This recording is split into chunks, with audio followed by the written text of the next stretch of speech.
Supaul Lok Sabha seat पर महागठबंधन की जीत के लिए पप्पू यादव का सहयोग जरूरी। इस सीट को पाने के लिए जदयू और कांग्रेस में छिड़ सकती है राजनीतिक जंग। गैर भाजपा वोटों के बंटने से महागठबंधन की जीत पर लग सकता है ग्रहण। सामरिक, राजनीतिक व सांस्कृतिक स्तर पर काफी महत्वपूर्ण है ये सीट। ललित नारायण मिश्र, गायक उदित नारायण व राजनेता शाहनवाज हुसैन की धरती है सुपौल। वैसे लोकसभा चुनाव 2024 के होने में अभी 10 से 11 महीने का समय बाकी है। बावजूद इसके अभी से इसे पूरे देश में इसकी तैयारी शुरू हो गई है। इस परिस्थिति में बिहार इससे कैसे अछूता रह सकता है, जहां पॉलिटिक्स की खबरें सबसे ज्यादा पसंद की जाती हैं। साथ ही लोग राजनीति के गलियारों से उड़कर आने वाली खबरों को चटखारे के साथ सुनते हैं और मजे भी लेते हैं। इसलिए अगले लोकसभा की सर्वाधिक तैयारी और चर्चा बिहार में हो रही है। इसी कड़ी में आज हम यहां सुपौल लोकसभा क्षेत्र की चर्चा करेंगे, जो आंकड़ों के हिसाब से महागठबंधन के लिए सबसे आसान सीट है, जो मुस्लिम यादव समीकरण को जीवंत करने वाली सीट है। परंतु इस सीट पर जाप प्रमुख पप्पू यादव का अच्छा खासा प्रभाव है। इसलिए पप्पू यादव को महागठबंधन में शामिल किए बिना इस सीट पर विजयश्री का पताका नहीं फहराया जा सकता। सुपौल परिसीमन के बाद 2008 में बना और इसके अंतर्गत 5 विधानसभा निर्मली, पिपरा, सुपौल, त्रिवेणीगंज, छतरपुर शामिल है। इस सीट पर 2 बार 2009 और 2019 में जदयू के उम्मीदवार ने जीत दर्ज की, तो वहीं 2014 में यहां से कांग्रेस के टिकट पर पप्पू यादव की पत्नी रंजीता रंजन जीतकर संसद पहुंची थी। सुपौल वर्तमान सहरसा जिले से 14 मार्च 1991 में विभाजित होकर अस्तित्व में आया। सहरसा फारबिसगंज रेलखंड पर सुपौल जिला स्थित है। सांस्कृतिक रूप से ये काफी समृद्ध जिला है। नेपाल से करीब होने के कारण ये सामरिक रूप से काफी महत्वपूर्ण है। क्षेत्रफल के अनुसार ये कोसी प्रमंडल का सबसे बड़ा जिला है। बीरपुर, त्रिवेणीगंज, निर्मली, सुपौल आदि इसके अनुमंडल है। पर्यटन स्थलों में सुपौल के पास सुखपुर में तिल्हेश्वर नाथ महादेव मंदिर, हरदी में वन दुर्गा, संत मनु बाबा मंदिर, गणपतगंज का विष्णु मंदिर, धरहरा का भीमा शंकर महादेव मंदिर, बीरपुर में कोसी बैराज, ललितेश्वर नाथ मंदिर, बलुआ बाजार, अनंत विष्णु मंदिर, नाथपट्टी, तुलसी पट्टी, हुलास का दुर्गा महादेव मंदिर, तिनटोलिया का दुर्गा स्थान, प्रतापगंज दुर्गा स्थान आदि प्रमुख है। यहाँ धान, गेहूं, मक्का, मूंग, पटसन, केला आदि की पैदावार सबसे ज्यादा की जाती है। विश्वविख्यात बॉलीवुड गायक उदित नारायण झा का नौनिहाल बाईसी गांव में भी सुपौल जिले में ही है, जो उनका जन्म स्थान भी है।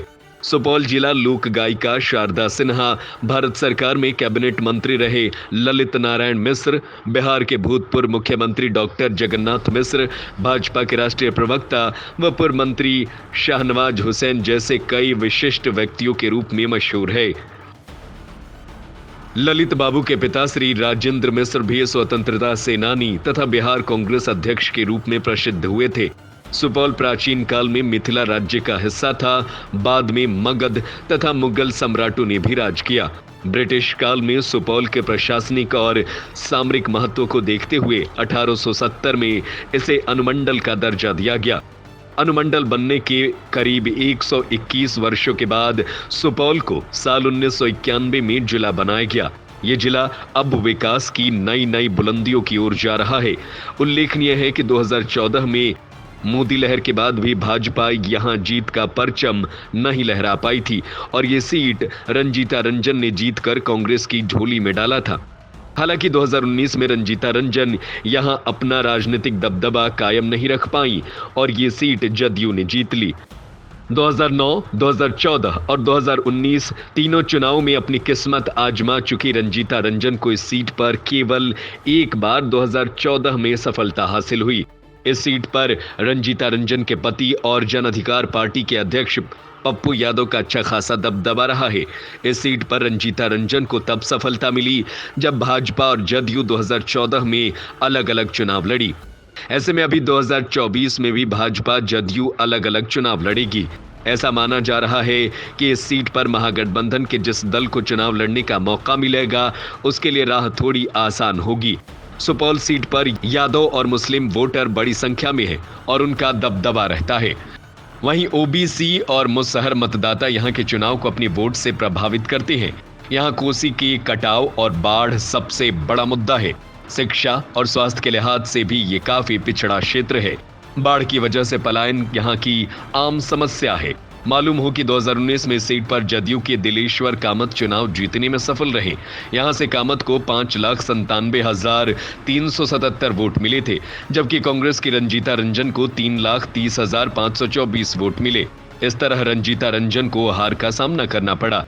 जबकि 2014 के चुनाव में रंजीता रंजन कांग्रेस के बैनर तले चुनाव जीतने में कामयाब रही थी। राजनीतिक जानकारों का कहना है कि जदयू हर हाल में सीट से चुनाव लड़ना चाहेगी, जबकि रंजीता रंजन एक बार फिर कांग्रेस के बैनर तले चुनाव लड़ने की कोशिश करेंगी। वैसे में इस सीट को लेकर कांग्रेस और जदयू में राजनीतिक जंग छिड़ सकती है। यदि ये सीट कांग्रेस को नहीं मिली तो जाप प्रमुख पप्पू यादव चुप नहीं बैठेंगे और वे अपनी पार्टी के बैनर तले अपना उम्मीदवार खड़ा कर सकते हैं, क्योंकि पप्पू यादव इस क्षेत्र के सबसे लोकप्रिय नेता हैं और स्थानीय लोग चाहते हैं कि उनकी पत्नी रंजीता रंजन यहां से उम्मीदवार बने। अब देखना है कि जदयू इस सीट को लेकर क्या फैसला लेती है, जिस पर सबकी नजरें लगी हुई हैं। यहां भाजपा कमजोर है, परंतु विपक्ष के वोट बंटे तो भाजपा इसका फायदा भी उठा सकती है, इसमें कोई दो राय नहीं है।